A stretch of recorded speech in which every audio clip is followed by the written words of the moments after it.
नमस्कार, खबरों की खबर में आपका स्वागत है। दिल्ली के मुख्यमंत्री सीबीआई के सवालों में फंसते चले जा रहे हैं। हमारे पास कुछ ऐसी जानकारी आई है कि 4-5 सवाल जिस तरीके से पूछा गया, केजरीवाल कांपने लगा क्योंकि वो जान रहा था कि इस सवाल का जवाब आप हाँ में दें या ना में दें, हर तरफ से वो फंसता हुआ नजर आ रहा था। और इन सवालों के जवाब में उसने क्या कहा वो भी डिटेल में आपको आगे दूंगा। लेकिन सवेरे से इस नटवर लाल की जो ड्रामाबाजी चल रही है उससे बहुत बड़ा झटका केजरीवाल को लगा। क्यों?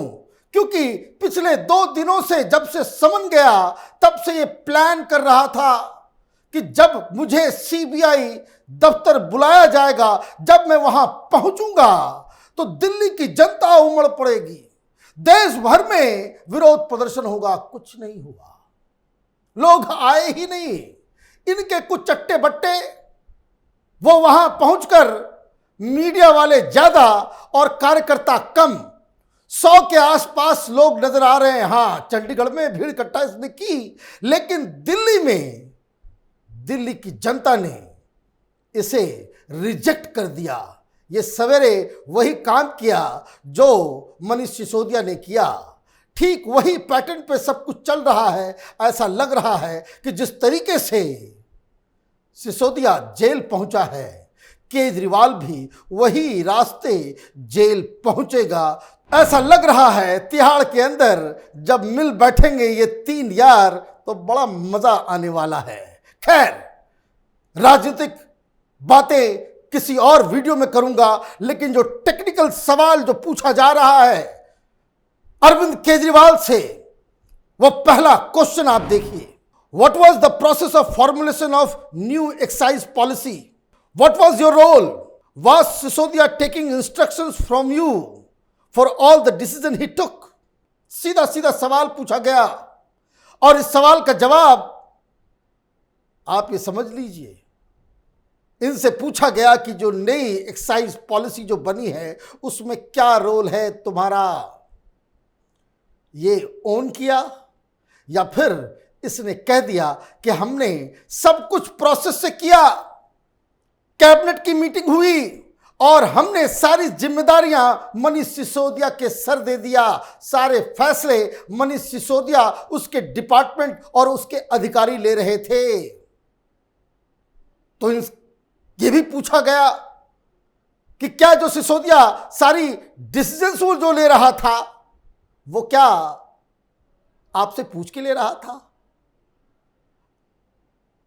अरविंद केजरीवाल को वो आमिर खान वाली एक मूवी थी जिसमें याददाश्त चली जाती है, वही चली गई है वहां पे।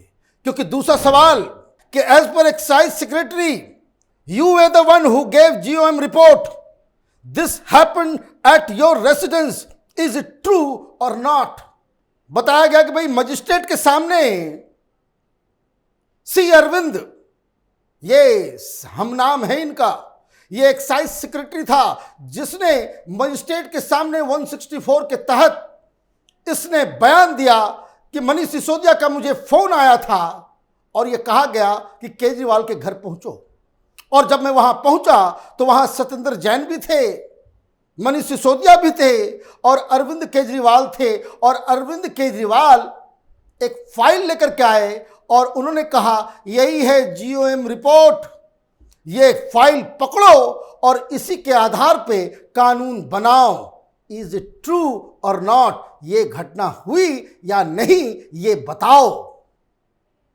ये घटना तो सच्ची है, सेक्रेटरी ऑन ओथ ये बात कह रहा है, तो कहां बचेंगे? महात्मा गांधी बन गया है ये, हैं? शर्म नहीं आती इस चड्डा को? आप महात्मा गांधी का नाम लेते हो। महात्मा गांधी वो जो हिंदुस्तान में शराब के ऊपर बैन कर लगाना चाह रहे थे, और तुम यहां एक बोतल के साथ दूसरा फ्री करने वाला पॉलिसी बनाते हो और बेशर्म की तरह जब फंस जाते हो तो वही उनकी समाधि पे जाकर उनका आशीर्वाद। इतना बड़ा नटवर लाल राजनीति का हिंदुस्तान ने कभी देखा नहीं। तीसरा सवाल पूछा गया, where are the files of cabinet meeting and the documents related to the decisions. File ही गायब कर दिया। भाई फाइल गायब करने से क्या होगा? फाइल गायब करने से क्या होगा?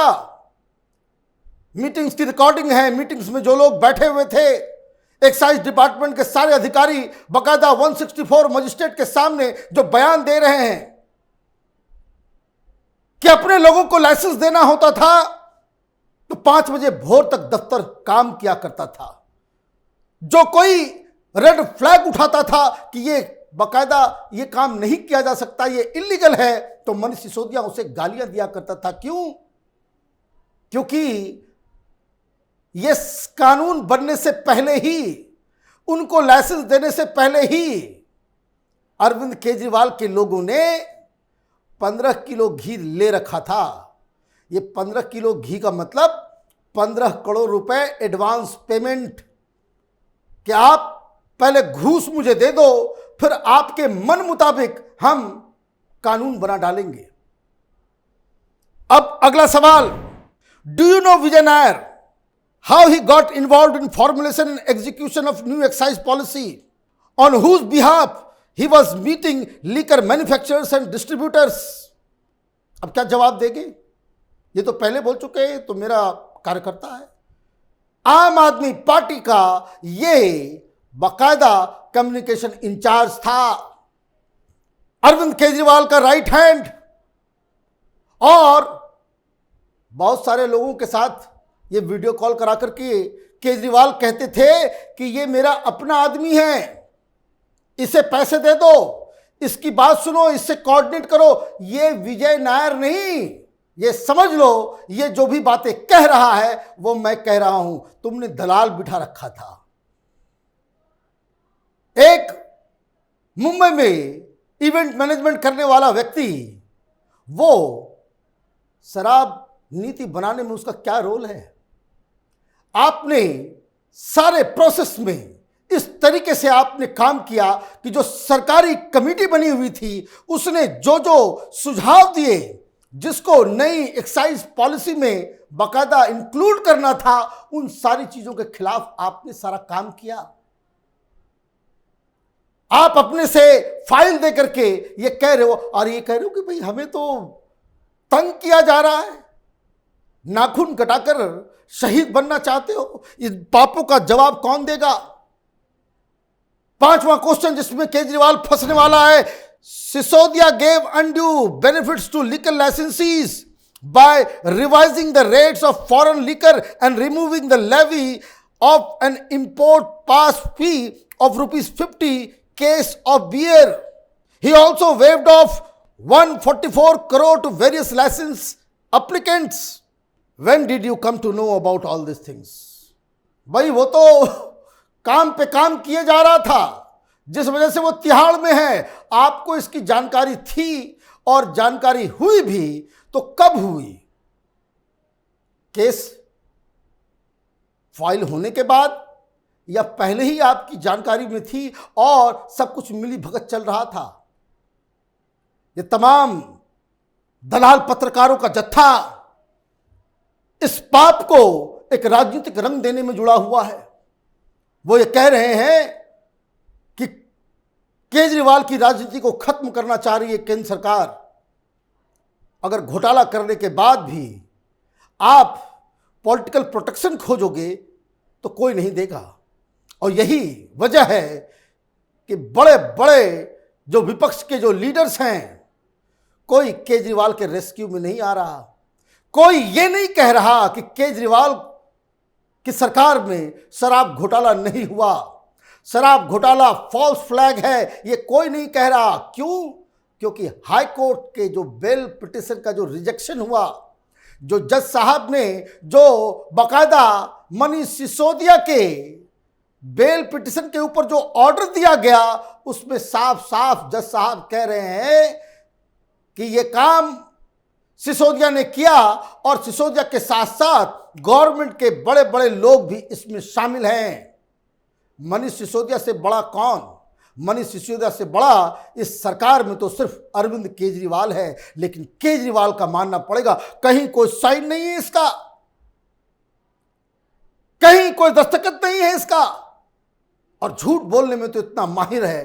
कल शाम उसने देश के नाम संदेश दिया, उसने कहा कि मैं तो इनकम टैक्स कमिश्नर था। आज इनकम टैक्स डिपार्टमेंट की तरफ से बाकायदा एक जवाब दिया गया, उसने यही कहा कि अरविंद केजरीवाल कभी भी कमिश्नर रैंक तक पहुंचे ही नहीं। ये देश बदलना चाहता है झूठ के आधार पे, शराब को बेच के। तो इन सारे सवालों में केजरीवाल इस तरीके से फंसते हुए नजर आ रहे हैं कि उनका जो भी जवाब होगा आदर वो फंसेगा या फिर उसके सवालों के जवाब से मनीष सिसोदिया हमेशा के लिए तिहाड़ जेल में बंद रहेगा। अब सवाल ये है कि सिसोदिया को फंसाता है, खुद को बचाता है, क्या करता है ये केजरीवाल। लेकिन जो लक्षण नजर आ रहे हैं, जिस तरीके से वो जवाब को घुमा फिरा करके दे रहा है, उसमें एक बात तो तय है, ये भी जाएगा और मनीष सिसोदिया को भी ले डूबेगा। क्यों? क्योंकि शराब घोटाला एक ऐसी हकीकत है, एक ऐसा कांड ये आम आदमी पार्टी की सरकार ने दिल्ली में किया है जिससे कोई बच नहीं सकता। और ये कह रहा है कि हमने भ्रष्टाचार के खिलाफ आंदोलन किया था।